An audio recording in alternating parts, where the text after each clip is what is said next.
Ross Ulbricht is serving a double life sentence without parole for all nonviolent charges for creating a website. Please help free this peaceful man. Go to freeross.org and sign and share the petition.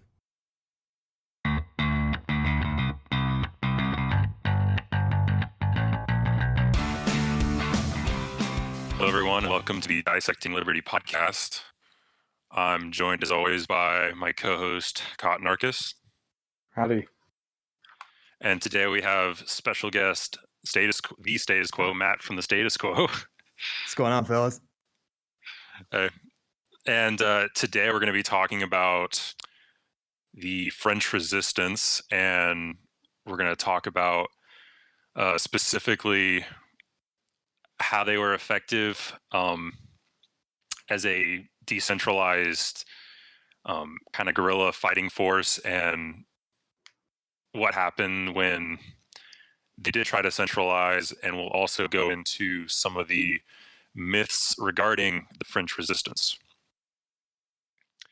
So first off, we're going to talk about some of the context and the lead into World War II. And Matt, you have some stuff on that. Sure. So especially in America, and especially in kind of the conservative circles, like where I came from when I was still a statist, and you can even get it in the military too. Guys like to make jokes about France, about how they can't fight, how they're a bunch of sissies, and we had, they had to have us build them out twice in 2 great wars, America, undefeated World War champion, all that kind of nonsense. Well, and that's really, that always kind of annoyed me. Because what you have to realize is that prior to the First World War, France was the premier land army in the world. Yeah. They absolutely, far and away, were the most powerful, best trained, best equipped, most formidable army on the planet. And they were one of the biggest ones too. And the First World War just completely destroyed France as a civilization and as a country. I mean, it totally broke the back of the country. They mobilized something like what was about 8 or 9 million soldiers. And out of that, they had 1.5 million killed around there somewhere.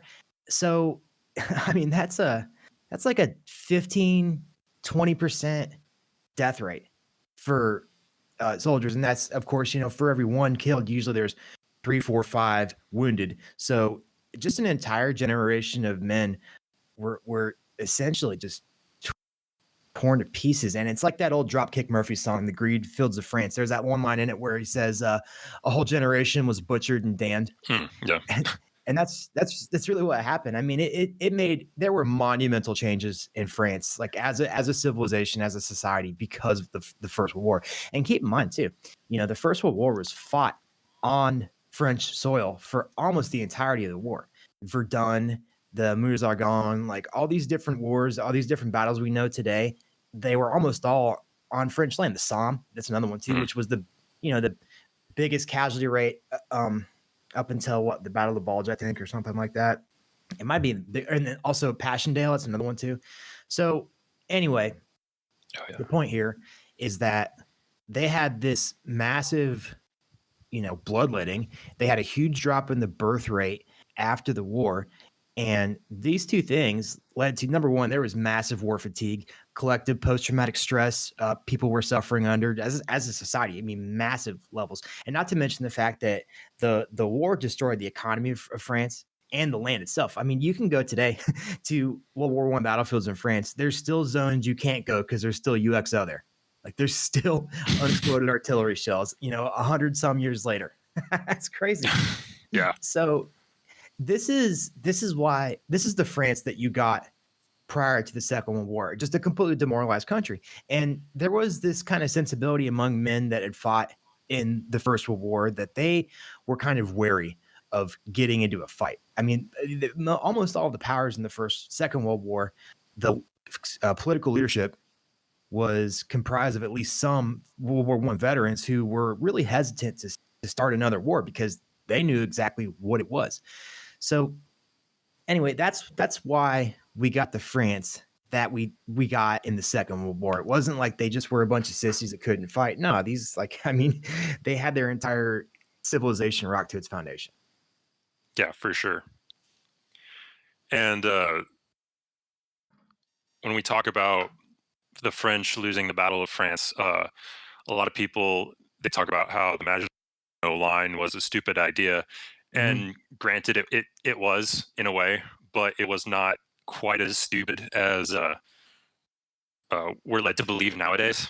Yes. Because um, so what you have is the Maginot Line was all along the direct border with Germany, and then it stopped just past or just at the Luxembourg border, and then you have Belgium to the north of France, and they didn't have the line there, but they had an alliance with Belgium, and the plan was as soon as Germany attacked, they would the British and the French would rush in, and they would take up a defensive posture along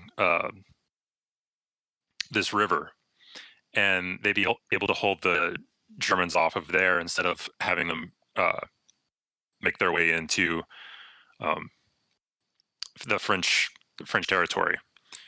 Uh, what screwed them up is, as like a year after they had finished up with the construction of the Maginot Line, Belgium decided to return to like a policy of neutrality, Hmm.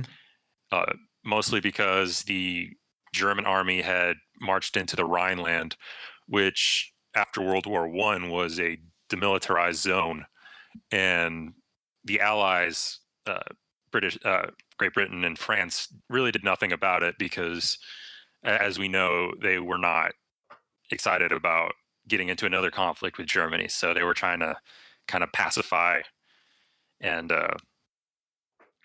avoid conflict. And so, yeah, Belgium uh, decided that another war with Germany was not what they were looking for, especially on their soil, and Right. that's why they went became they broke their alliance with France and became neutral. So that kind of screwed up France's whole strategy for defending. And the other kind of what the real blunder was they did not think that the Germans could move tank columns through the Ardennes forest, which is just north of France in Belgium, and that ended up being exactly where the Germans uh, sent their tanks through. And we know that the Allied aerial reconnaissance did spot the tanks several times, Yes. and yeah, the French high command refused to believe that the Germans were actually in there because they were just, I guess they decided that the Germans couldn't do it, so they, just it was impossible. So That's really something, isn't it? Also, I didn't know if you're gonna mention this or not too, but there was the doc. There's an old saying which is mostly true that generals always fight the last war, and that's 100% true. You saw that in Iraq and Afghanistan. You saw it in Vietnam. You saw it in Korea. You saw it in the Second World War. You saw it in the First World War, and that's why you had guys riding on horseback, charging into machine gun fire. yeah. So, um, and the First World War experience had really shaped the doctrine of the French army coming into the Second World War. So they believed in static defense, and a lot of their division and corps commanders, like their higher echelon commanders, actually believed that infantry was going to be the core of a new generation army. So they literally sold off a bunch of their anti-tank artillery pieces, and they really disregarded armor almost completely. And of course, as we know, the Second World War was a war of maneuver with armored units, and that was something new that the Germans had done that really took the French by surprise. Is that they actually organized their tanks into units of themselves. That was like the Panzer Corps. Yeah. So that was a whole new tactic.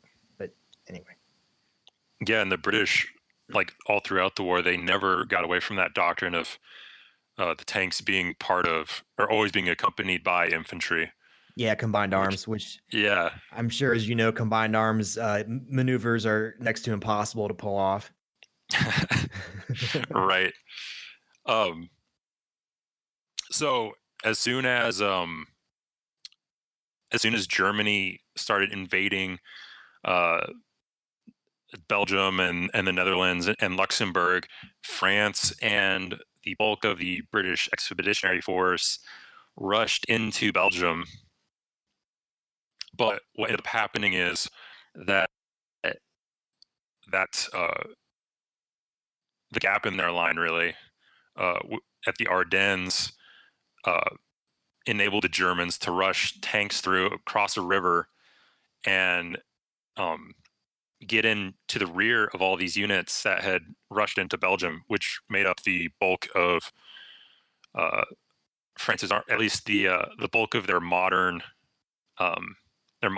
units, and they basically encircled them for the most part, and that's up at Calais and Dunkirk, which they're both in northern France. That's where that's where the British and the French had been cut off, and obviously we know that Dunkirk was the miracle.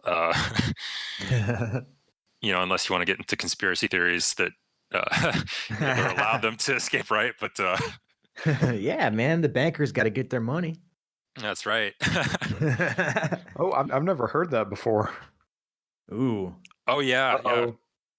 No, people have always wondered why Hitler, I think it was a direct order from Hitler to halt the advance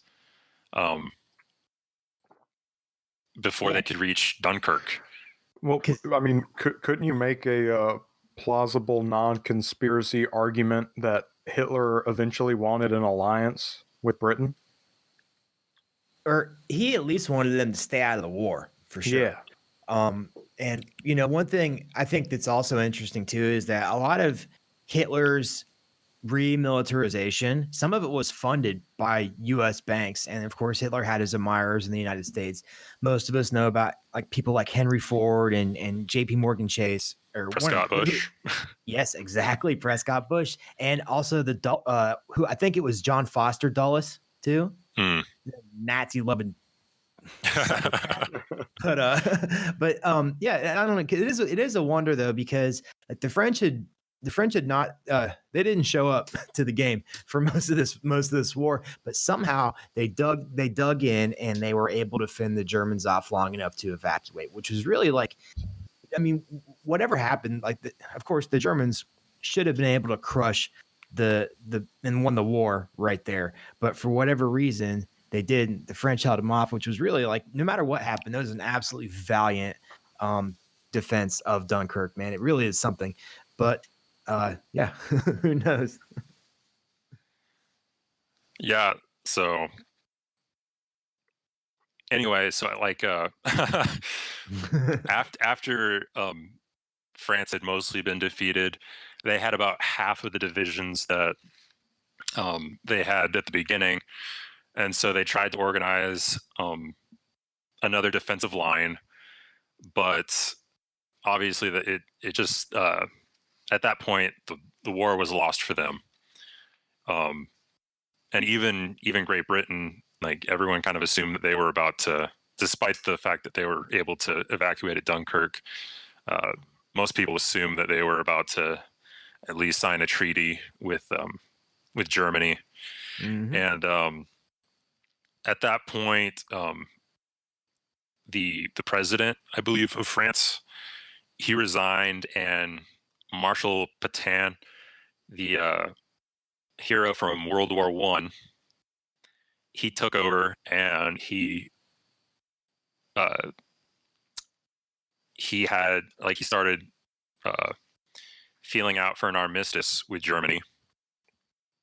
And so most people, I mean, I don't know how many people question this, but it is interesting that in France, that France was one of the only countries to sign such an armistice, which allowed for a demilitarized zone and a continuation of the French state. Yeah, he essentially totally capitulated to Hitler's demands. Yeah. But it's the reason that Germany wanted to, instead of just invading the rest of France and meeting France completely, which I mean they essentially did, but they did allow the French government to continue. And the main reasons for this is that it took like France could have continued the war from like North Africa. I mean, I don't know how effective that would have been, but they could have done that. And then the other main factor there was that the Germans had not defeated the French Navy, Yeah. which was still a big factor. And with an armistice, they allowed France to keep its navy, although it was, I think, demilitarized, like for the duration of the war. Mhm. And then finally, the Vichy government they administered the whole of France, at least in civilian matters, and it also controlled the French Empire, which was quite extensive at the time, and that took that off Oh, the yeah. plates of the Germans. It's the Roman model for empire building is you conquer the government, you allow the civil authorities to administer that region and just basically pay tribute to you. So, of course, that way, another consideration too, I think for this is that the Germans, they really didn't have that many soldiers at this time. They were still mobilizing. I think their total strength in France was about 2 million men. So they had a real consideration of manpower. Mhm. That was a big thing is that the occupation, I'm sure we'll get into this later, but the occupation of France really depended on the cooperation of the gendarmes, like the local police Mhm. and the civil powers there, because Germany wanted to control France with as small of a garrison as possible. Right. They needed the troops for Russia and other countries, right? So, Yes. so yeah, so we went over the terms of the armistice. So yeah, the Vichy government was established, and that became basically a right-wing dictatorship. Hmm. And they decided that collaboration with Germany was the best course of action, particularly because Germany had most of France's military as prisoners of war. Oh, yeah. And they were basically hostages. And so, yeah, it was definitely in their best interest to cooperate with Germany quite a bit. Although they did remain neutral, they never joined the Axis, despite pressure to do so. So they did have some leeway, at least at the beginning. And so most people they supported the Vichy government because of that. It had some autonomy and it maintained a degree of territorial integrity. There was like an ideological battle going on too. We kind of think as these countries as one kind of unified unit, but excuse me, France, just like many of the countries at this time, was having internal political strife. And you had people of all kinds of stripes. You had communists, you had some fascists, you had Republicans, Democrats, like people that wanted like a republic or a democracy, all kind of vying for control. And because of this, like this is like internal politics, I think, is why a lot of this stuff played out the way it did. And the reason Pétain was chosen by the Germans, like he was allowed to stay on because he was a war hero. He was supposed to give legitimacy to that new government. But Pétain had his own ideas of what he wanted to do to the French state. Mm-hmm. Yeah, and the direction that the government went was basically they're trying to erase what they saw as a time of decadence in the decades before their defeat, and they blamed the liberal policies of the Third Republic Yes. for France's defeat. They thought that France's moral fiber had decayed, and that was the reason for that. And so they were really going in a different direction. And then, of course, Germany's policies were seemingly not matched up, but they were in the kind of the same kind of direction in a way, in terms of being more right-wing and having conservative-ish values. Yeah. So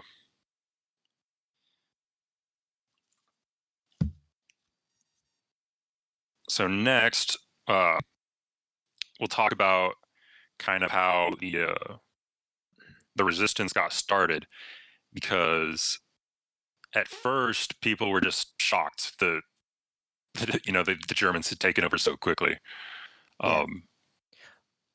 Also, at least early on, one thing that really contributed to this is that for most people, especially Parisians, people in Paris, the only thing that really changed for them, at least early on, was there was some German soldiers hanging out, and there was a Nazi flag over the Arc de Triomphe, because the German soldiers early on were on their best behavior. Like the original plan, at least I think, with Hitler and his his high command, was they wanted to basically Germanify France and make it a permanent part of the Third Reich, of the German Empire.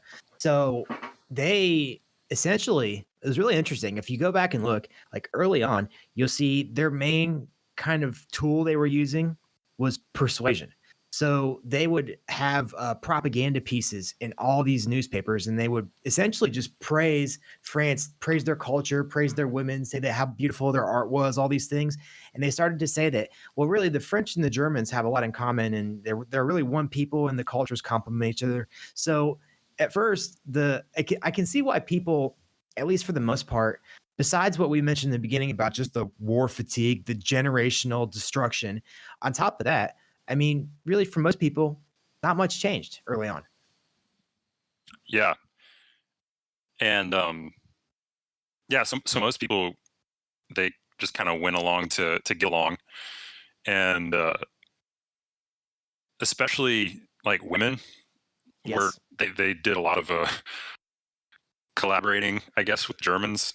But they begin relationships with these German soldiers. But we have to remember that 2 million French males were in prisoner of war camps in Germany, and now you have all these young men walking around in uniform, and so they quickly got used to that, and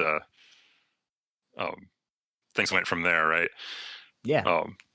And the other thing that we have to remember is that, especially in 1940, Germany seemed unstoppable. Oh yeah.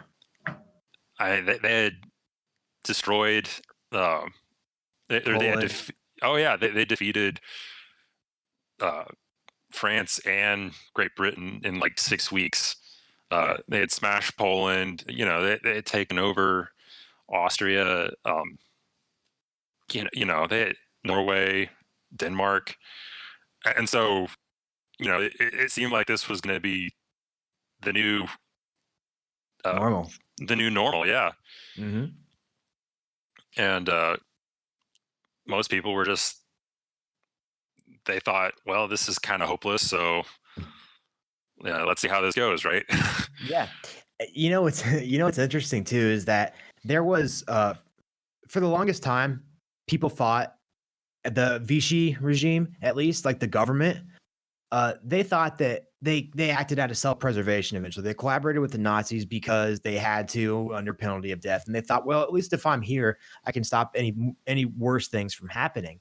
And well, about 5 or 6 years ago, France opened up a bunch of archives of the Vichy government from World War II. And there was all these documents that were declassified from 1940 to 1944. And they have like, there's a lot of police reports and Minister of the Interior reports, foreign affairs, all this stuff. And we saw, like, if you go back and look, like, they were willing participants in collaborating with the Nazis, including the Holocaust. Oh yeah. So yeah. No, The yeah. French, Oh, go ahead. I was gonna say real quick, man. Before the Nazis ever really started pushing the anti-Semitic, like the Holocaust precursors, the French had actually started kicking the Jews out of civil service and started seizing the property of Jewish citizens. So they willingly deported people and did most of the arresting. I mean, it was really they were ahead of the curve, man. It's pretty crazy. Oh yeah, yeah. It was like many French were actually very anti-Semitic, and they especially did not like the Jews that like lived in the inner cities, and Yes. they considered most of them illegal immigrants. And Add to that the propaganda that was getting pumped out about Jews too, because Mhm. we know today that people are very susceptible to propaganda. I mean, it's a science; they perfected it essentially. oh yeah, and so Yeah, I was going to say that the French have quite a long history of anti-Semitism. Good point. mhm. Not talked about much, but I mean, on this podcast, we've mentioned the Dreyfus affair, or at least I have mentioned the Dreyfus affair a couple of times. And I mean, it's a whole thing. Yeah, It's been going on for quite a while before World War II. Yes, very good point. No, I will say that I did live in France for about a year as a kid, and the French people were they're pretty racist folks. You get that a lot in Europe, dude. All over the place. It's Oh, yeah. people don't realize that, but yeah, I mean, people think that, especially like on the left here in America, we have, of course, a bunch of people that don't get out much, and they really know nothing about the rest of the world and the way things work. But America is a pretty tolerant society. But you go over to Europe, man, especially Western Europe, oof, it's yeah. different. Well, that's not surprising because America is like just the country of America spans so large of an area. I mean, like you go to California or you go to New York, and the cultures are completely different. Yes. Like in throughout human history, it's baffling that those are part of the same country. While in Europe, you got these little tiny areas that are their own country and they have their own culture and they're completely separate from one another. And while in America is just a vast span of different cultures all collectively under one government. So Definitely. I mean that makes sense why we're so tolerant. Yeah, and also the states in Europe are, a lot of them, they're very ethnically homogenous. Like a lot of the people, they've been there for generations. There's an ethnicity for most of these states. I mean, there are exceptions, of course, and especially because like Britain has a pretty large Pakistani population, which of course is just a hangover from empire. But yeah, most of these states in Europe, they're very, their cultures are somewhat insular. I mean, the EU's changed out a little bit, but yeah, there's definitely a lot of ethnocentrism, I think is the best way to put it. Yeah. Getting back into it. Yeah, so while resistance was actually very slow to pick up at first, to their credit, the communists were actually the first to start resisting violently. And this was sparked by Germany's invasion of the Soviet Union in 1941. Because prior to that, the 1939, the German and Soviet Neutrality Pact had the commies basically stay out of things. Mm. And what's interesting is that the communists had, like, they already had a network in France because of the government prior, the government before the war started had really kind of cracked out on them. Yeah, they wanted to overthrow somebody, they didn't really care who. Right. And And then like a few more things that kind of sparked people to resist. One was definitely like young Frenchmen were they resented the fact that all these Germans were, or all these French women were having babies with these German soldiers, and that was definitely a big factor. But Yes. probably the biggest factor that I saw was in 1943. This is, I guess, about 2.5 years after the occupation of France. The Vichy government gave in to German demands, and they started a mandatory forced labor project. Is it the FTO? I'm not I don't remember what it was called. There's so many 3-letter abbreviations in this whole thing, man. Yeah. I read it. It was a French. Oh well, obviously it was a French term where I read it, but yeah, at the beginning of 1943, they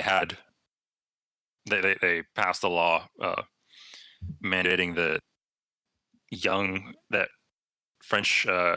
Frenchmen between like 18 and 25, something like that, they had to go over to Germany for 2 years of labor, and that caused many to kind of flee their homes and go out into the French, the bushland, the Maquis. The Maquis, yeah, which actually does mean like the brush. It's interesting.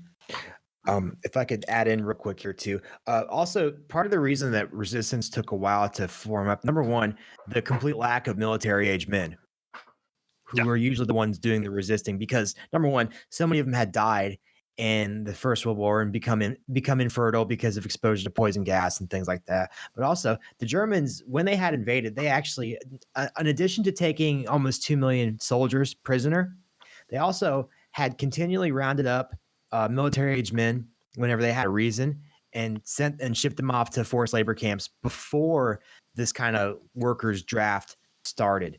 And also too, like I said earlier, the German occupation started off like good cop, but quickly became bad cop.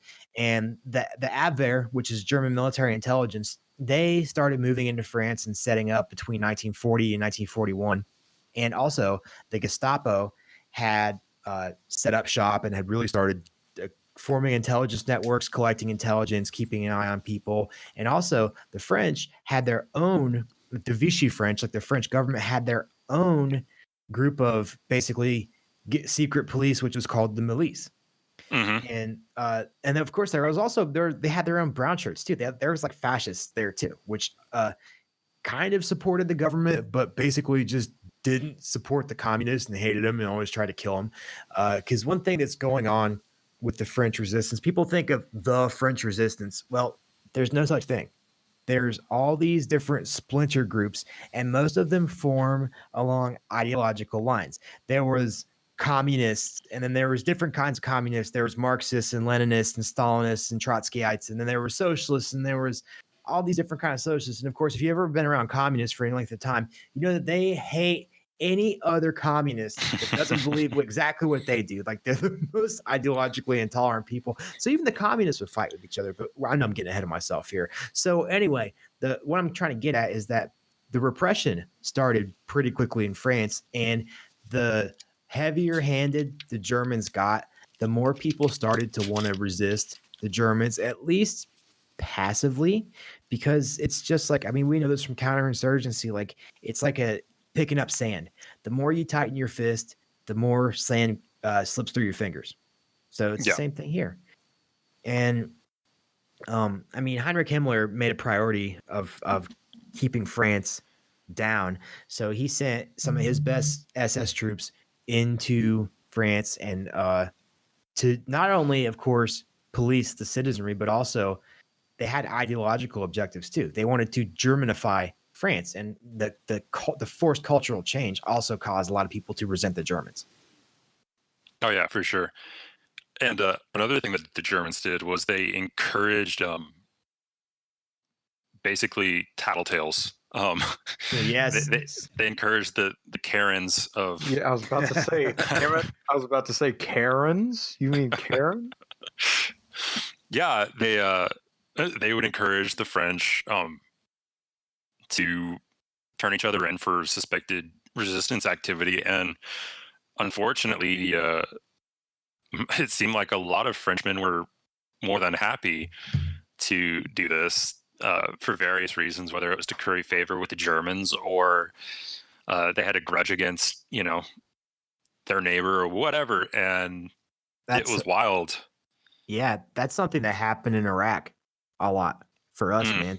The locals would give us tips on insurgents or people hiding weapons or whatever. And, our interpreter told us one time, he's like, you guys know that you're settling disputes between neighbors, right? Like, you do know that, right? And yeah, they would sick the U.S. military on their enemies. And the same thing happened in Afghanistan. And I think this is I want to say this before I forget, this is a really valuable lesson, I think, for us to learn is that the majority of citizens, I believe, cannot necessarily be counted on to oppose an occupying force, be that your own government or somebody else's government in your territory. And I think most people are more than happy to submit to political authority, no matter where it's coming from. No, for sure. And we're seeing that today in the U.S. and 100%. It doesn't seem like much has changed since the 1940s in France. No. And they've had almost 80 years to perfect the science of propaganda. And that's what drives, I think personally, that's what drives most of it is propaganda, because we see it. We see how susceptible people are to it. We saw it with 9/11. We saw it with the invasion of Iraq. We saw it with the financial crisis. People today still think, you ask them, what caused the financial crisis? People say, Glass-Steagall, even though I don't know what that is.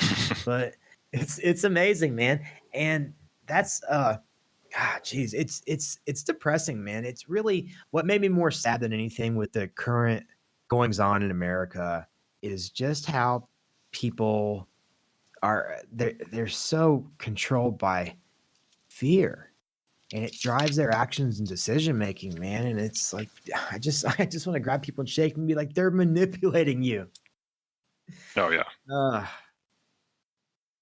And that for sure is part of the reason why a lot of people in France basically, they refused or they actively collaborated with the Germans is, like you say, just because of fear. And it's a self-preservation thing. Yeah. Even if it's misguided, that's what it is at the base. Certainly. And that's one thing to mention too, is that the reprisals that the German military carried out against any type of resistance activity, it started off bad. Like if they caught somebody passing messages or printing pamphlets or newspapers or some type of there, because of course, like one thing we have to realize too is that the northern zone is under martial law essentially, and the Vichy government is not too far behind. They're a big authoritarian regime too. So one thing they did was they changed the legal code and they made all kinds of things illegal. Like you couldn't criticize the German military or the Nazi government. You couldn't criticize the Vichy government. You couldn't do all these things. And there were all kinds of innocuous activities that basically carried the death penalty. And when they would do reprisals, like there was one example, the very first, I think, act of resistance, like the very first person that was killed, it was a German soldier. It was a naval cadet. It was August 21st, 1941. He was the first victim of the French Resistance. He was shot in a metro station in Paris, France. And in the reprisal, go ahead. That was 1940. I was reading about that. Okay. Well, there was 150 Parisian citizens that were killed in reprisal. Yeah. Yeah, that's crazy. Oh no, sorry. Oh, sorry. I was no, you're right. It was 41. Okay. I was thinking of like you said, the Germans, they would like carry out the death penalty on people for insulting the military, and the first guy that died, it was in December of 1940, and basically, I think this guy, there was basically like a brawl between some Parisians and German soldiers, and this guy, I don't even know if he was part of the brawl, but uh, he he decided that he was going to take a stand, and like I guess he confessed guilt or whatever, and he was shot. Basically, and this is how people saw it: that he was shot because he refused to bend the knee, and after that, the Germans started putting up posters, and as a warning, like don't end up like this guy. Jeez. And yeah, and that like really pissed off a bunch of Parisians, and they tear down these posters and vandalize them. It got to the point where the Germans would actually have to post guards, like right there where the posters were. That's hilarious. Yeah.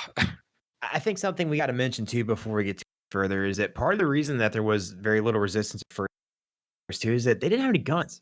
Like the people in France were totally disarmed. Number one is that prior to the First World War or Second World War, the French government, the Third Republic, passed a law that ordered all firearms to be registered with the French government. And when the Germans invaded France, they captured Paris, right? And they got all the government archives. And the first thing they did was they got the registry of gun owners. So they took the gendarmes, like basically the militarized police, kind of paramilitary police of France, and German soldiers, and they went to every gun owner's house and they ordered that they surrender all their firearms, and anybody that resisted or refused, they shot them. And the papers every day in the beginning had the names of people who were shot and killed by German soldiers for refusing to hand over their firearms. And it's interesting, like you can go back and see old war footage. The German soldiers have a mountain of rifles and shotguns and pistols. I mean, it's enormous. So they totally disarm the country. And it doesn't matter. Like, even if it doesn't matter how bad you want to fight, if you don't have anything to fight with, like there's only so much you can do. Oh yeah. And I just wanted to point out to the listeners that if you haven't already, go and listen to Matt's series on the history of gun control. Oh, thanks, man. Yeah, no, it's really good, and I recognized what you're talking about as soon as you started with that, because that's something you had brought up. Oh yeah, I hit on that all the time. Yeah, it's great, and I've learned a lot. So thanks, man. Yeah.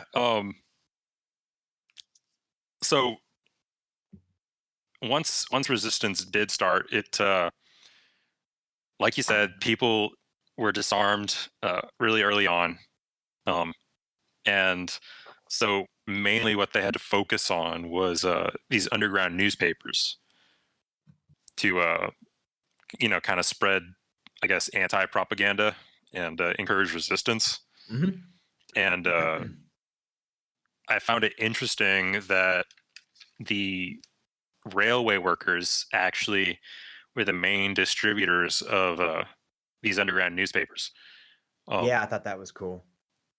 Yeah, and then the other thing is they in the summer of 1940, where you had some French soldiers that had escaped capture from the Germans. They were still running around up in northern France, and these railway workers actually helped them escape down into southern France, and then eventually like into Spain. Yeah, and then there's a whole like a lot of. I was reading that there was actually like a lot of smuggling that went through Spain. Makes sense. Yeah, the like the French, the underworld. Yeah, actually did. They had set up black markets. They could do like with all the goods that were rationed. They had set up obviously black markets, because that's what happens when you try to limit people. And what I was Go gonna say ahead. real quick. Sorry, man. I was gonna say real quick. What's funny is that the black markets were because basically everything was rationed, like you said, and you had to have like food coupons and whatnot to be able to buy stuff. And the black markets were so pervasive that the German soldiers at checkpoints, if somebody was carrying some eggs or some meat, they would just say, black markets and let people go by. So they knew that they couldn't stop it. Now, of course, if you had weapons or explosives, like, yeah, you were screwed. They're going to shoot you in the head. But food, yeah, they'd let it pass. Strange. Yeah. And then again, that was often how they'd smuggle out Allied pilots, and they would also got shot down. Mm-hmm. And then that they'd also smuggle British SOE agents in through there if they didn't parachute them or land them at a dark airstrip at night or whatever. Mm-hmm. But yeah, so next we're going to talk about just the resistance tactics and why decentralization was key. And Matt, you're going to kind of you'll take over for that. So okay, well, I'll give you what I got. So the main thing, there was one thing we have to get out of the way first to realize is that, like I had said earlier, the French resistance, there was no French resistance. There was several disparate splinter resistance groups. Now, by far, the most organized were the communists, because this is old hat for them. They'd been resisting the French government for quite a while. They wanted to, of course, overthrow the French government and replace it with their own communist utopia where there's no scarcity and resources magically sprout out of the ground and everything's happy and wonderful. Or maybe that's this delirium you get when you're starving to death in a communist country. I can't tell. But anyway, so the main thing is that they had several different groups. Some of them were fascists. Some of them were de Gaullists, which, like, Charles de Gaulle was the general in exile in Britain. He basically claimed credit for all the resistance activities and then gave him the cold shoulder after the war. Scumbag general. What do you expect? But anyway, so that's the one thing, is that it was decentralized by virtue of necessity, because a lot of these groups, they did not get along at all. And as a matter of fact, a lot of them used the kind of the chaos of the occupation to knock off their rivals. So there was one big thing, is that because weapons were so scarce, sourcing weapons was a main focus of military resistance. And basically, okay, so the Germans, they got all the good guns, but they also got a lot of dudes and pretty good security, and they had mostly military bases and whatnot. So that's dangerous. And if they find you, they'll kill you. And they'll not only kill you, they'll kill your parents and your grandparents and your kids too. So the resistance units, a lot of them would just steal weapons from other French resistance elements. There was less risk with that. And also, as an added bonus, that meant that your group took away guns from the other group, because when the war was over and the Germans were gone, you were going to kill that group anyway and form your own government. So that was a big problem. And the irony is that this continued long after the Allies were airdropping hundreds of thousands of tons of weapons and supplies. And it actually got so bad that the Allied High Command decided to stop dropping guns, because they're like, look, you guys, if we're going to give you these guns, you need to go kill some Germans with them at least. Like, you can't be killing each other. This is ridiculous. Oh, yeah. In 3 months alone, from July to September 1944, there was 6,000 tons of arms and explosives that got dropped all over France. And basically, the thinking was, Eisenhower was like, all right, so these groups all hate each other. They're going to kill each other after the war. So we really don't want to start a civil war. So we're going to stop dropping so much guns and ammo over the place. So that's the thing, is that we have military resistance, of course, was just one type of resistance. Number one, there was kind of like passive resistance. So workers in French munitions factories, things that Germans used for war material, they would work slow on purpose. They would sabotage machinery. They would screw things up, and there were stories about how they would send out vehicles with no oil in the engines, so they would lock up after they drove a couple miles, and all these things like that, which is great. Of course, the newspapers were huge. They that was the main way of spreading information from group to group, because there was a big risk in radio. Of course, was a new thing, and there were groups that had radios, but using radio communications was very dangerous because the Germans could pick up on the signals too, and they could hone in on where you were. So radios were used sparingly. Because one thing is that happened is that during the German occupation, there was basically like an information blackout. Because the Germans had control of the press and there was no free speech, the people basically just heard what the Germans wanted them to. And the Germans, of course, was like, everything's great. Everybody loves Germany. Everything's awesome. Go back to work. But the resistance newspapers basically gave people the knowledge that, hey, you know, we're still fighting. Like, we're still here. And we don't want these people here. So that was really important in gathering support. And one thing, though, is that there wasn't really a lot of success in any of the resistance movements until they had some outside help. So Winston Churchill formed the SOE, which is the British Special Operations Executive, which is essentially like a proto MI6. Because at this point in time, you had the OSS in America, the Operation or the Office of Strategic Services, and then the SOE, which is the proto CIA and the proto MI6. So the SOE started sending in operators, basically, first special operators, into France beginning in May 1941 to start organizing resistance groups. And what's funny was that Charles de Gaulle should have been coordinating with the people that he still had kind of support of in the country. But de Gaulle basically disagreed on strategy and doctrine with the British a lot. So he formed his own agency to independently aid French resistance efforts without coordinating with the British. So basically, it was a total cluster. And in the beginning, the resistance groups were totally scattered. They were all decentralized by nature, and they were not cooperating with each other, essentially. That was a huge problem that the SOE got sent in basically to organize the resistance, because they're like, well, listen, guys, quit killing each other. Go kill some Germans if you want to kill somebody. You know, this is crazy. What the hell are we even doing here? What's the point of this?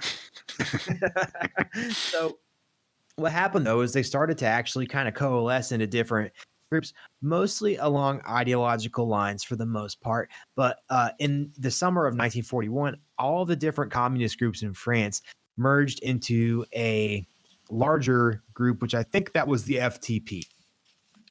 I believe that was the name. It was the. That sounds right. French. Yes. Okay. Sweet. So this was the start of more effective, violent resistance, because these groups were able to coordinate with each other. And one interesting thing was that the communist groups, especially, but most of the resistance elements operated like this. They used a 3-man team. So oftentimes, when they went to go assassinate German soldiers, one would be the trigger man, one guy would be the scout, and the other one would basically be like rear security. And they would not risk getting caught with weapons, because anybody that was walking on the street was subject to search at any point in time. And there were checkpoints everywhere, even for people on foot. So they would have women or children hide their weapons in a spot, and right before they did the hit, they go pick them up, and they would go hit this and hit this German soldier, and then drop the weapons back where they found him and scatter. So basically, the way the 3-man team worked was that there was one leader, and the leader had essentially, he was the only person that knew the name and the address of the other 2 men in his element. And so that way, if somebody was captured, they couldn't snitch on anybody above them, essentially. No. Because one thing that was happening at this time, the any resistance activity, people that were taken alive, they were mercilessly tortured. I mean, just the most disgusting, horrific, awful things you can think of. There was one thing the Germans used to do, the Gestapo used to do to the French resistance fighters. It was called the bathtub torture. And I don't even know what it is, man, but it sounds pretty scary. Anything with a bathtub, I'm good on. So this was really the start of effective resistance, and I think we'd be remiss if we didn't talk about Jean Moulin. So we have this kind of view of the French Resistance, of this dashing young woman with red lipstick and high heels, wearing a beret and smoking a cigarette with a Sten gun, just gunning down German soldiers. And this, this guy with a knife sneaking up behind a sentry and stabbing him to death, taking him out, and then sneaking into there's the newest Call of Duty has a mission where you're sneaking into some Nazi party and with the French Resistance. Well, here's the thing. That's an entire false image. The only reason that's our perception of the French Resistance is because of Ernest Hemingway and Hollywood. Yep. Now, there were plenty of valiant, brave fighters in the French Resistance. However, it was never a large movement. It was a very small percentage of the population. They were mostly disorganized. They were mostly ineffective through most of the war. And hell, half of them didn't even have shoes. I mean, so anyway, Jean Moulin was a major player in the French Resistance. I think he was a communist, but I can't quite remember. But anyway, he essentially was responsible for persuading a lot of the smaller resistance groups that were not communist to combine into what they called the Conseil National de la Resistance, CNR. And Moulin was the first leader of this resistance group, and they carried out sabotage. They did do some bombings. They assassinated German soldiers, and of course, at this time, the Germans, like what started as an annoyance, became more and more of a infuriating frustration. So the reprisals got cranked up. They started getting more and more heavy-handed. And they actually had a term for it. They called Bandenbekämpfung. And this basically means bandit fighting. So there was a doctrinal change of the German military because of the French Resistance, which we're going to put a pin in that real quick. I want to finish on Jean Moulin. So Jean Moulin, who was coordinating effective resistance, of the Germans. Real quick. Is it Moulin? Yes. Okay. Gotcha. Okay. So, and this guy is one of the more famous people. On the 21st of June, 1943, he was captured by the German Gestapo. But before they were able to start torturing him, he slashed his own throat with a piece of glass because he decided he would rather die. He would rather kill himself than give up information to the Germans.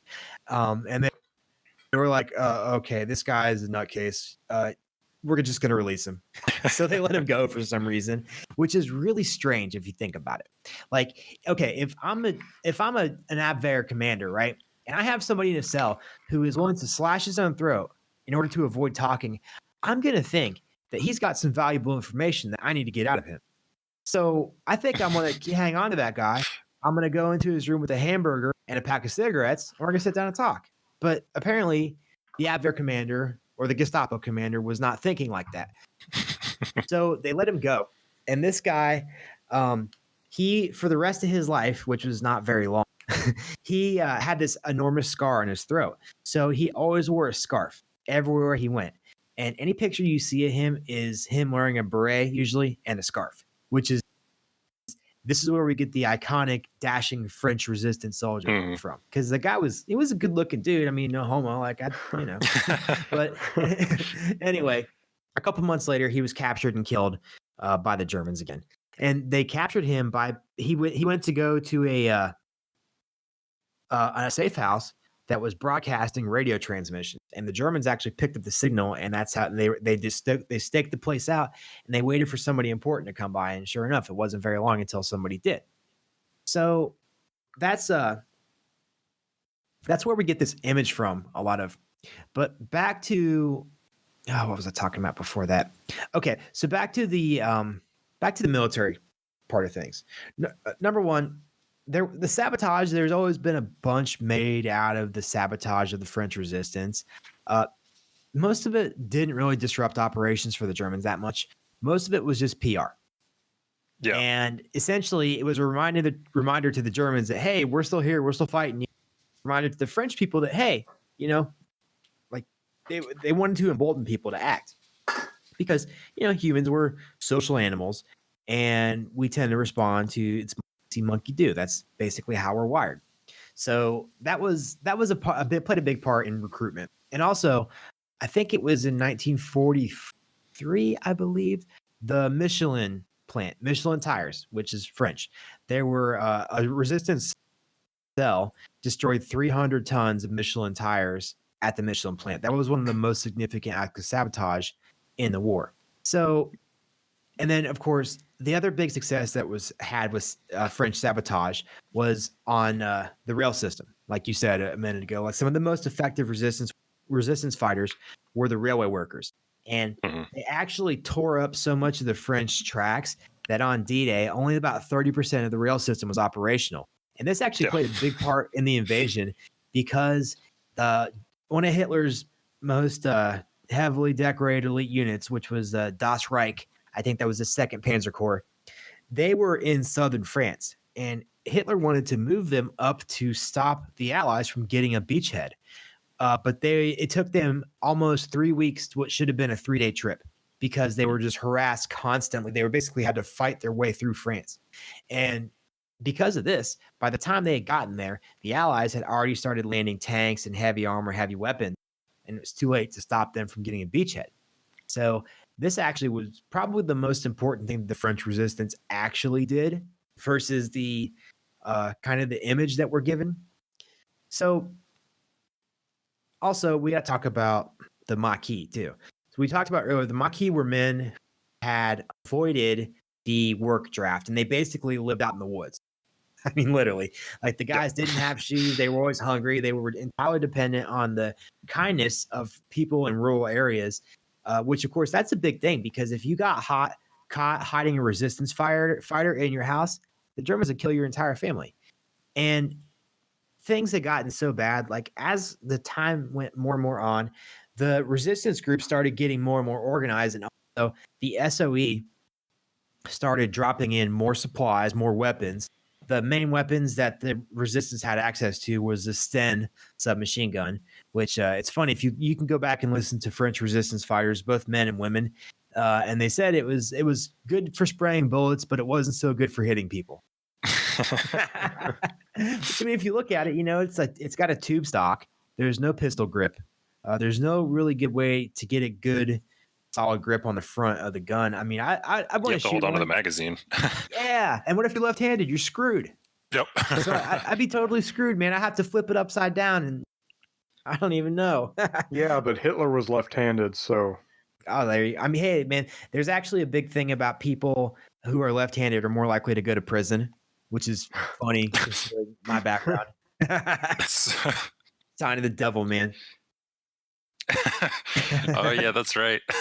Yep. But there was a big change here that happened, and this was this Bandenkampfung I was talking about earlier. And essentially, the French resistance had gotten so good at harassing and killing German soldiers that it led to the entire breakdown of military discipline. Of course, like this is the thing, if you've been in the military, you know this, like, or, at least should. The only reason that officers exist is to restrain the passions of the enlisted men. Like that, you're basically bringing a bunch of young dudes amped up with a ton of guns into an area where they're getting shot at. So you got to put a leash on that dog, man. Otherwise it's running away. Right. So the entire reasoning behind military discipline is to control and restrain violence. That's why they do everything they do. So basically what happened was that the Germans just said, screw it after a while. And they started just killing people indiscriminately. They would burn villages to the ground. There was a couple instances in a village. They basically, rounded up everybody and put all the men in the church and all the women in this corn or tobacco barn, or not tobacco, but corn barn or something like that. So they would lock the doors and either set it on fire or they throw a bunch of hand grenades in the building, and then they'd come through and machine gun everybody to death. And I mean, you're talking about like mass killings on a enormous scale. So here's the thing: Newton's second law of motion, or third, or whatever it is. I'm not a physicist. Every action has an equal and opposite reaction. So the more brutal the Germans got, the more the resistance was emboldened, and the more people wanted to join it. And the British, by the end of the war, the British SOE had succeeded in establishing entire networks of resistance fighters. They had supplies, they had intelligence gathering arms, they had, clandestine units that would do things like sabotage and whatnot and assassinate like German military leaders and whatnot. And that was when the French resistance became the most effective, was when it was organized by, they had outside help, basically. And I think that's really the lesson you got to learn is that the insurgencies, I don't know if you really want to call it an insurgency, because it's not. An insurgency is essentially, is it rebelling against a foreign government, or is that, I can never remember which one's which, but basically, rebel movements of whatever stripe, they oftentimes need outside help unless they're well armed to begin with.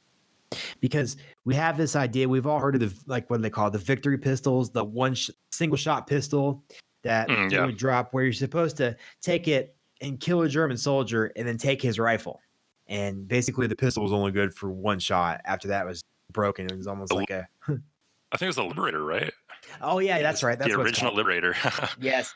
I should know that. Shame on me. But yeah, so that, I don't know how much of that actually, because there's just not a lot of accounts of them raiding German soldiers for supplies. Now, certainly the French resistance fighters broke into supply depots and things like that, but they didn't typically directly confront German soldiers. But later on in the war, after the Allies had landed at Normandy and started pushing and driving through France, the resistance fighters were supposed to support the uniformed military and fight the Germans. However, the Allies had to basically call this off because there was too much worry about green on blue, like friendly fire, because they couldn't tell the difference somehow between the partisans. So anytime there was Allied military activity anywhere, the SOE would typically call off their partisan fighters. The one exception, of course, was Paris. The Allies did not invade Paris directly because Eisenhower and Patton, probably intelligently, did not want to get bogged down in urban combat, because urban combat sucks. Let's just put it that way. It's a freaking nightmare, man. And I mean, a la Stalingrad. Like Stalingrad had already happened at this point. They're like, oh yeah, we want to not do that. So they basically bypassed France, and they bypassed Paris because they're like, it's not really a military target.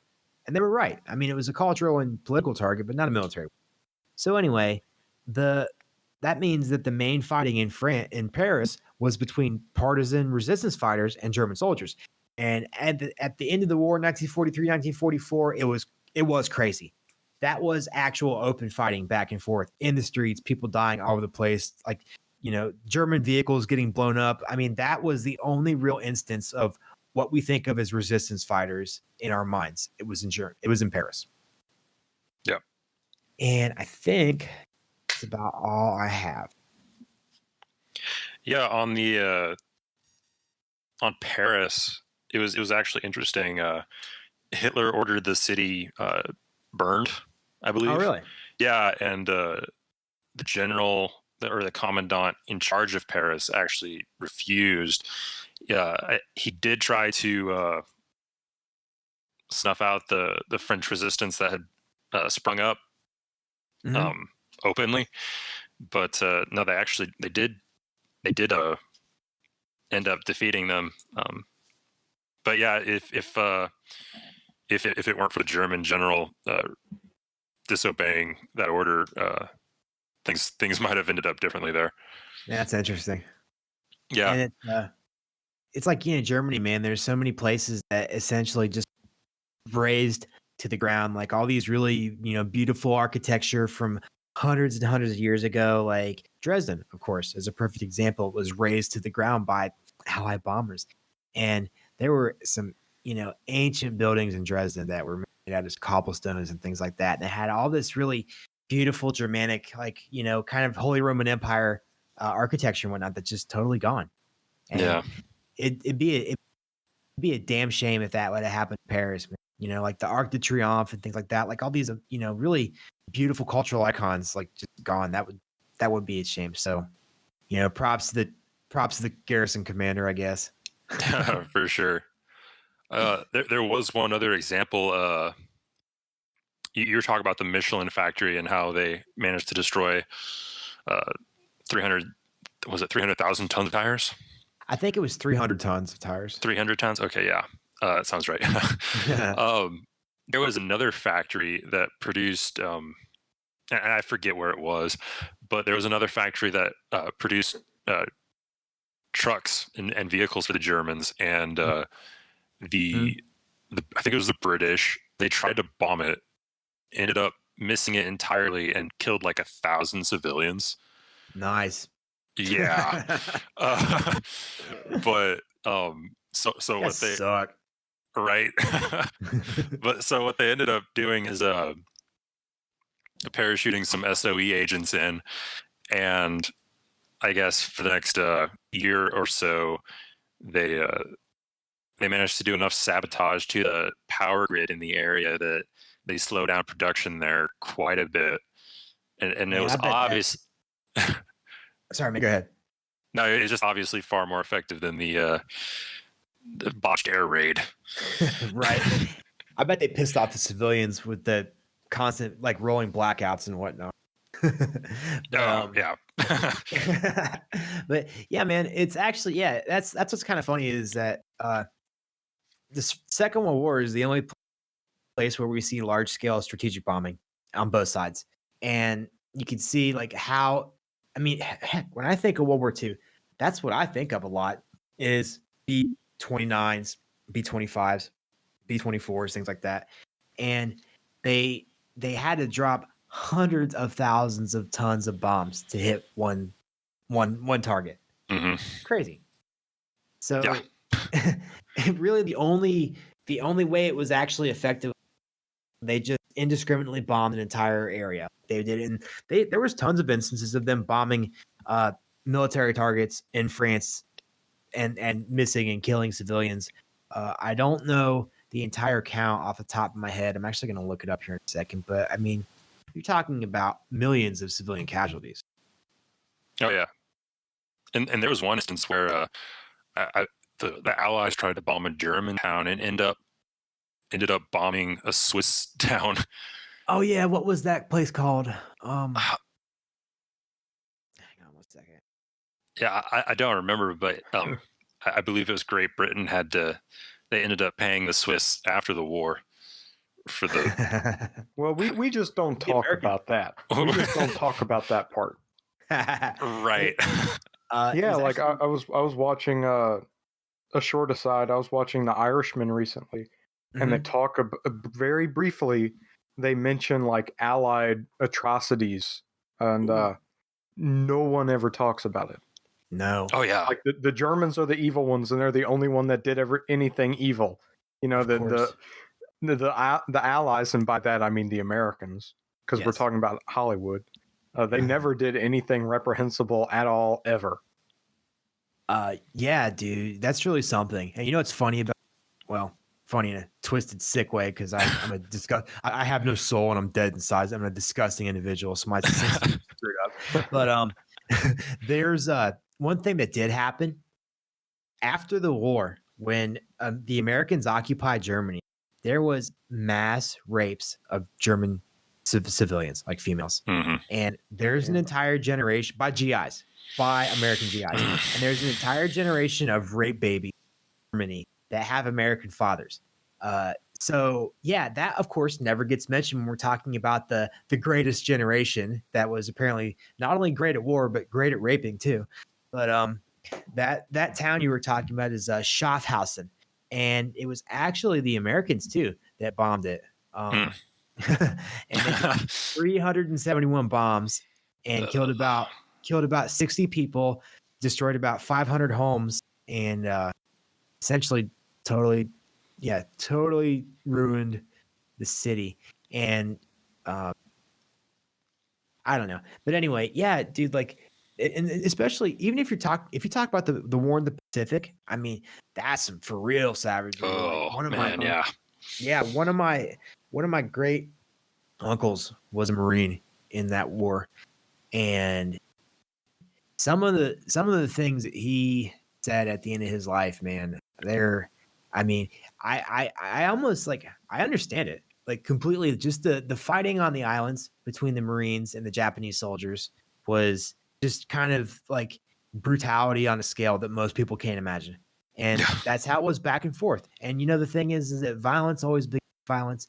Violent and destructive means guarantee violent and destructive ends. That's how it is. So, one side mutilates the bodies of soldiers, the other side does it too.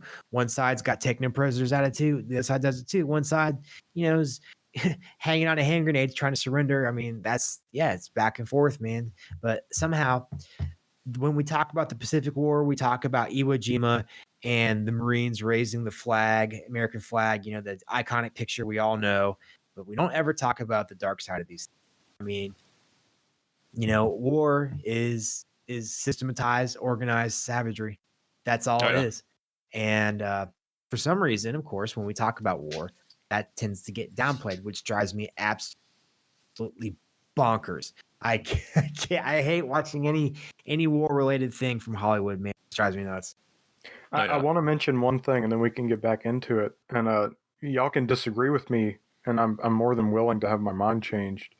But I do think like two of the best things to come out of Hollywood, technically, involving World War II, are the two series around Stephen Ambrose, Band of Brothers in the Pacific, because both of those series acknowledge the barbarity around World War II on the American side. Even if it's very marginal, Band of Brothers does it a lot better, but they both acknowledge it.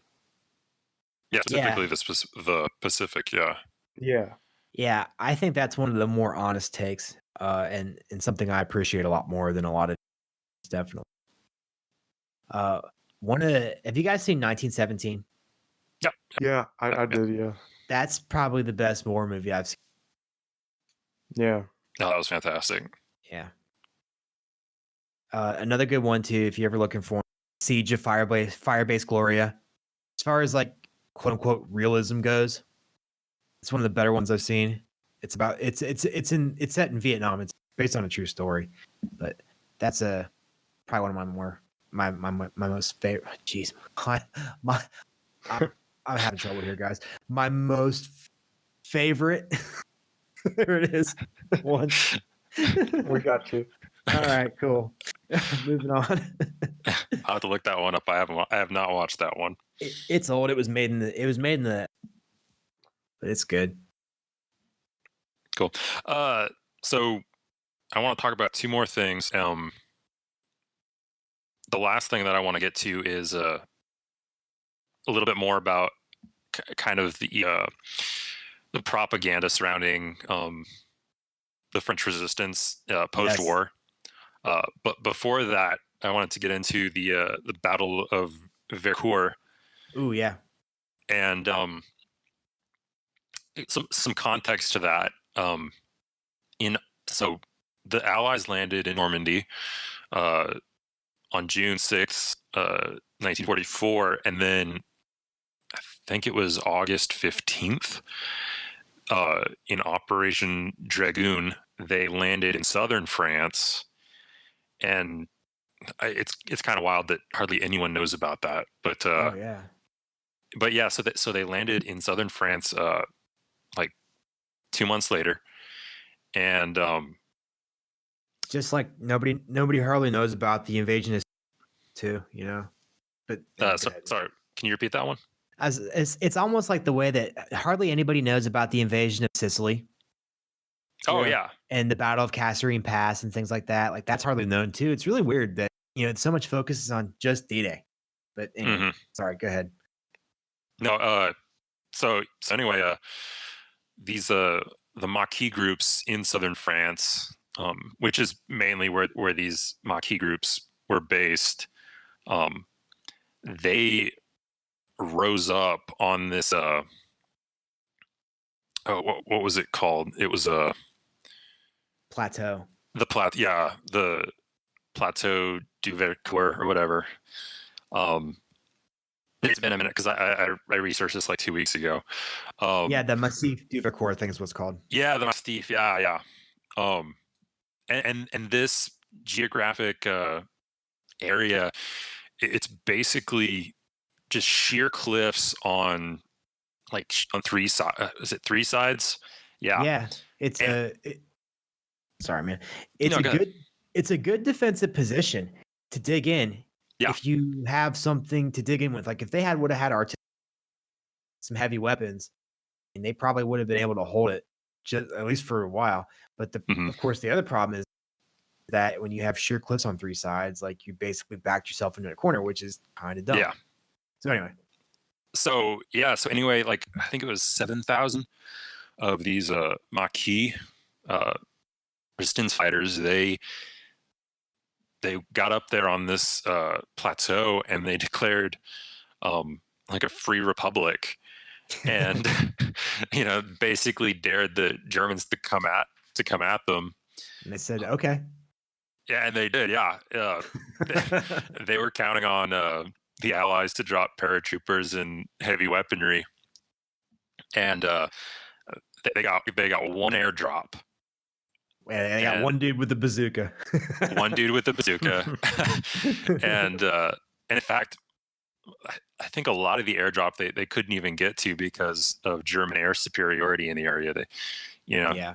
They'd strafe anyone who tried to get near these canisters that they had dropped, and so the Germans they did some kind of probing attacks at the beginning, and the French they're pretty happy that they had held them off, but it was just kind of feeling out the French defense there, and then 6 weeks later, the Germans came. They had a plan and they executed it, and they had dropped some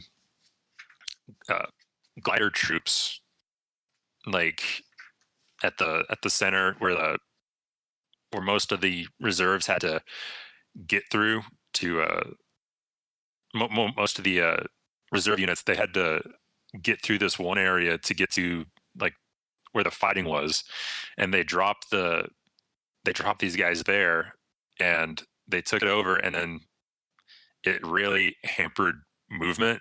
Not that they had heavy weapons anyway, but the German units that were attacking up the roads onto the plateau, they pretty quickly steamrolled the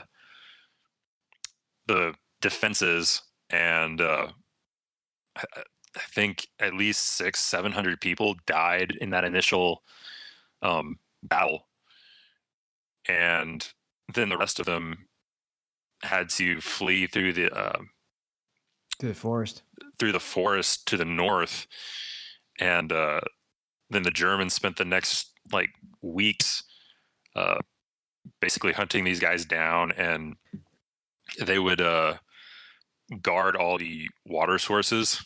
Yes, there was Karl Pflaum, who was one of the commander's names, and he was an experienced anti-partisan fighter.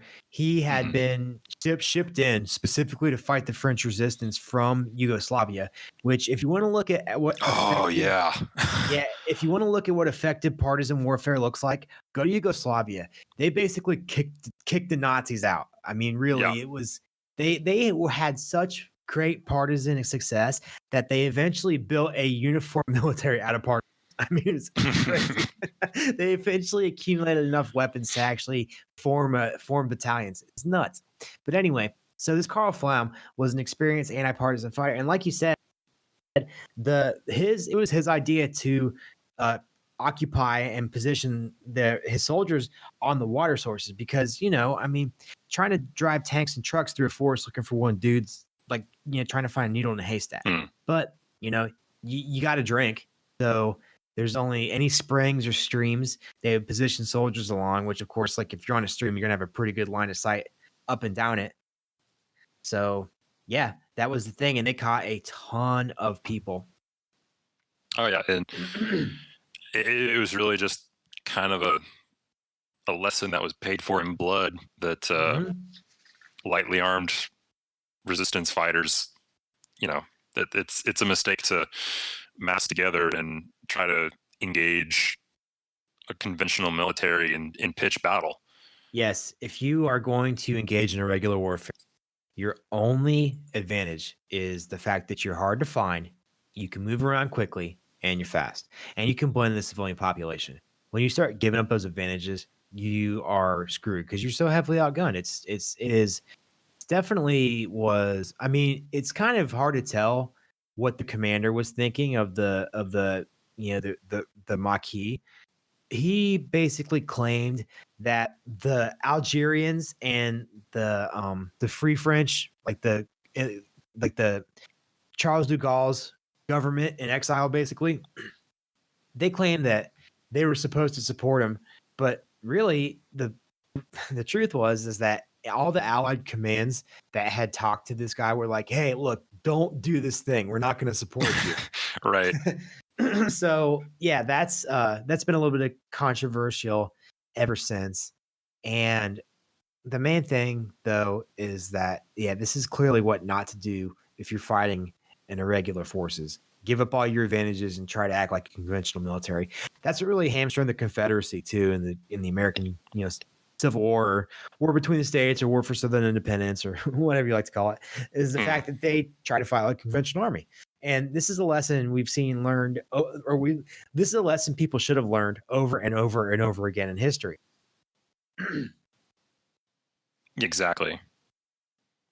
No, you brought up the Civil War, or the not so Civil War, as a Prof. CJ would call it. And yeah, if the South had adopted a different strategy of guerrilla warfare, then they would have stood a much better chance of gaining their independence. Yes, absolutely. It was probably their only chance. Oh yeah. And also, I think one other thing we know about the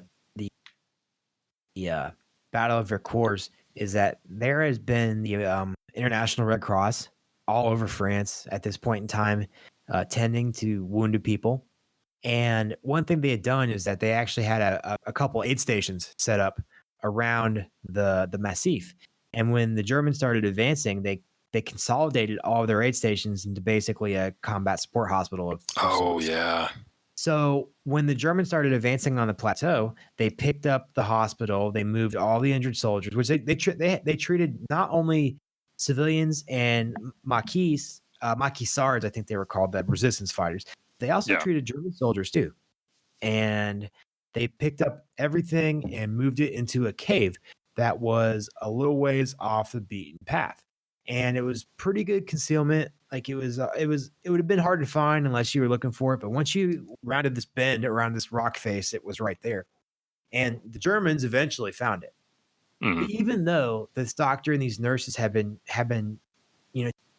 tending to the wounds of German soldiers, that didn't help them at all because the Germans basically machine gunned everybody to death. Yep. Yeah, it was brutal. And they also destroyed basically just a little village out there. Reprisal. I mean, it's war crimes all over the place.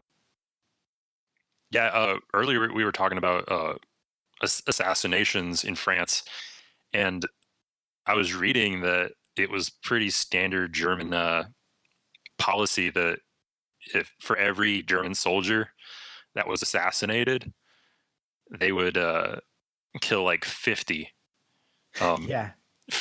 Frenchmen, and usually that was the people that they had already rounded up. Yes. But yeah, it was wild. It's interesting. You see that a lot in occupations. Whenever there's a regular kind of guerrilla resistance, there's oftentimes the occupying force will conduct reprisals, and it'll be disproportional force. Like for every one soldier killed, like you said, they'll kill 5 or 10 or 20 or whatever. And over and over and over again in history, when there's occupations, you'll see this pattern. It's really strange. Yeah, and obviously never works. Yeah, exactly. You're absolutely right. I think it's a mistake. I think it's just, man, it's like Stanley McChrystal, for all his stupidity and all his faults, insurgent math was 100% correct. Yeah. You have 10 insurgents, you kill one, 10 minus 1 equals 20. And especially something that people don't understand about Iraqi and Afghani cultures is that a lot of times you'll have multi-generational households. You'll have like the grandparents and the parents and the kids and maybe even their kids living under one roof. And the main thing that like ties a lot of families together and people together in these cultures is clan and tribal bonds. And oftentimes, when we would kill one person in one household, every single military age male in that house would decide to start fighting. And that's, I think, what happens in all occupations. Yeah, for sure. I guess to wrap it up here, we'll talk some about the I guess the glamorization of the French Resistance post-war. Yeah. For the main reason for this, from what I was reading, is that France was like literally the only European nation that had like fully embraced, or at least a majority had fully embraced collaboration. Yeah. With the Germans, and this was a huge national shame. Yeah, imagine the guilt of that. Yeah. You hear people in America talk about chattel slavery, which is 300 years ago, and they talk about like how that's a stain on America. Like that's nothing compared to this, man. Yeah, they literally shipped off Jews for extermination. 100%. And so that coupled with just the defeat of France in such a rapid fashion, like it really dragged down national morale, and that had to be restored for the French state to regain its national pride and unity. And so you see just all this propaganda from the French government, from Hollywood. It's repeated, everywhere. And like you were saying, the Yugoslav resistance was far more effective, and the Greeks too. Oh yeah, but it's the French resistance that gets all this attention. Man, I didn't think of that until you said it. Yeah, dude, like know about Yugoslavia or even the Poles, man. The Poles fought pretty hard against the Nazis, or the Greeks. Oh, yeah. The Greeks kept the Italians and the Nazis tied down the entire time they were there, which really actually probably contributed largely to their defeat. Honestly, that's a pretty major one that people overlook. But yeah, bro, I mean, like, about the estimate is about 90% of France's population either supported the Vichy government or they were too scared to do anything with the resistance. And this fear, of course, like you said earlier, drove people to snitch on resistance activities.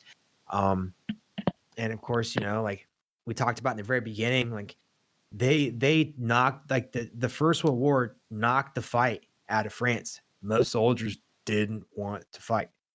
So, I mean, yeah, it was really, really something.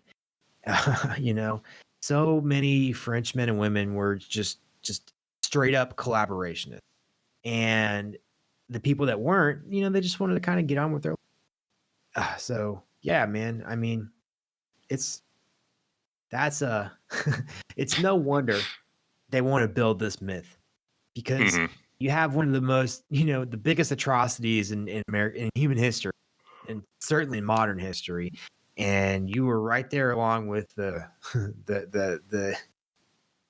helmsman of this thing. Yeah, exactly. So, yeah, I mean, is there anything else that anyone wanted to bring up? I to do finish if us you off? guys are. Yeah, I do if you guys are done. Yeah, go for it. So I spend a lot of time studying insurgencies and movements. It's kind of a hobby of mine. Ever since I deployed to Iraq, I've always kind of had this I don't know, this interest in irregular warfare, like fourth generation warfare. Mhm. Because number one, it's like now in my stage of life, it's the most likely thing that if I would be engaged in, that would probably be it. If things Right. went crazy. But also too, it's just, I don't know. It's just like, it's really amazing. There's all these times in history, this ragtag group of peasants defeats, powerful militaries over and over and over again. Afghanistan is the most obvious example several times over, but the Burma theater in World War II, like the Burma, Indonesia, like that, the Southeast Asia theater of the war doesn't get talked about a lot, but there's a lot of like the Chindits. I think most people don't know about Ord Lawrence Oh, yeah, and the yeah. Chindits, and this guy that used to go asshole naked to staff meetings, like But so here's the thing: is that there's a component to irregular warfare that doesn't exist in conventional warfare, and it's that there's a strategic question involved, right? Do the insurgents want to remove the government in their territory and then replace it with themselves as the government, or do they want to carve out a piece of land for themselves and be left? And this speaks to the moral authority of a resistance movement. And the resistance movement needs this moral authority to get the support of the people, because if they don't have that, they have to have three things basic to be successful. And part of this I borrowed from a guy named Bill Bupert, who runs a blog called Zero Gov. He used to be pretty active and write a ton of stuff. He doesn't do so much anymore, but he's a pretty good thinker about this type of stuff. So insurgency and rebel movements have to have three things to be successful. Number one, they have to have grievances. Like they have to have since we're talking about France, the raison d'être or whatever it is. They have to have a reason to be. And these grievances don't have to be real. They can just be perceived. They can be wrongs that are perceived by the people. But if they're not real, they have to make people believe that they're real. So they need grievances. Number two, they need control over the narrative. And this is what pamphlets, underground newspapers, radio broadcasts, word of mouth. Basically, you see this all over history. Like after the Battle of Lexington and Concord, what did the Americans do? They found the fastest ship they could get, and they sent a message over to Britain to publish in the newspapers about their side of the story. And you saw this, you see this in Iraq with the little yellow bin Laden pamphlets. And then, Al Qaeda and ISIS, they have their own, TV networks and their own newspapers and whatnot. Like that stuff serves a real purpose. Yeah. So they have to have control of the narrative. They have to basically get their side of the story out. And then number three, they have to have legitimacy. Like they have to at least appear to be fighting for good, for the population.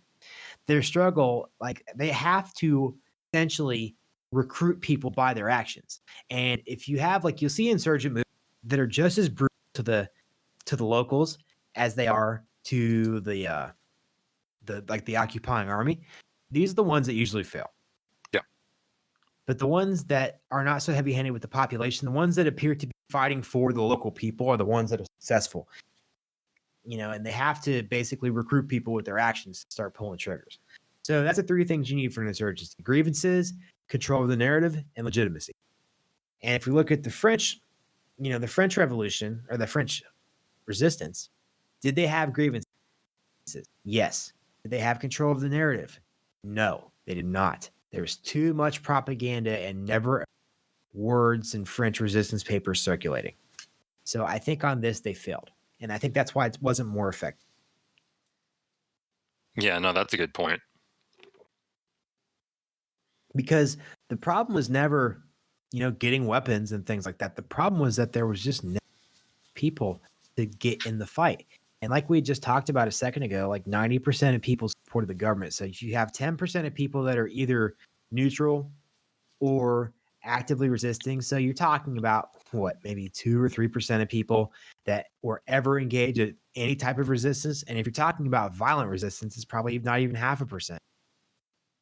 Right. Yeah. I mean, like that percentage, that could be just listening to, Allied broadcasts. Yeah. So yeah. Oh, Do you have anything else? sorry. Yeah, sorry, man. I just thought of something. One more thing. I've been cutting you off. I've been cutting. Don't worry about it, man. So, all right. So there's a guy whose name is, I can't remember his last name. His last name is Porch, and he wrote this book called Policing America's Empire. But he also wrote about the French Resistance. It was called the French Secret Services. So essentially, he talked about how, underground irregular citizen resistance is very effective when a group of people is deeply committed to the cause. But in France, and I'm going to read a quote, a handful of German police backed by Vichy authorities and the ruthless Republic Wehrmacht SS were enough to keep the population acceptably docile until the very eve of. So that's where my point comes from. That was why it failed. There's never enough people supporting it. Yeah, you do have to have the support, like the large support of the general population. And it does not hurt to have a few mountains to hide in. Yes, there's some forests, there's some swamps. There was one writer, I can't remember who it was, that called it state repellent terrain, which I like a lot. I can't remember who that is. There's a book called The Art of Not Being Governed, and ooh, nice. Yeah, I haven't I started it and I haven't finished it, but basically from what I'm reading, in Southeast Asia, there are like just historically the people that don't want to be controlled by the state, they can go up into the mountains, and they're basically unreachable. Oh man, that's a life right there. Yeah. And the state authorities are really just in like the flat lowlands and stuff like that. So you're talking like Vietnam, and just in that area. Yeah. Thailand and what else is right there? I can't remember the other countries. Myanmar is another one. Yeah. But yeah, so anyway, I think that about wraps it up. Sweet. All right. We really appreciate you coming on, man. Yeah, it was good. It was good talking to you guys for sure. It was fun. Yeah. It was a great conversation.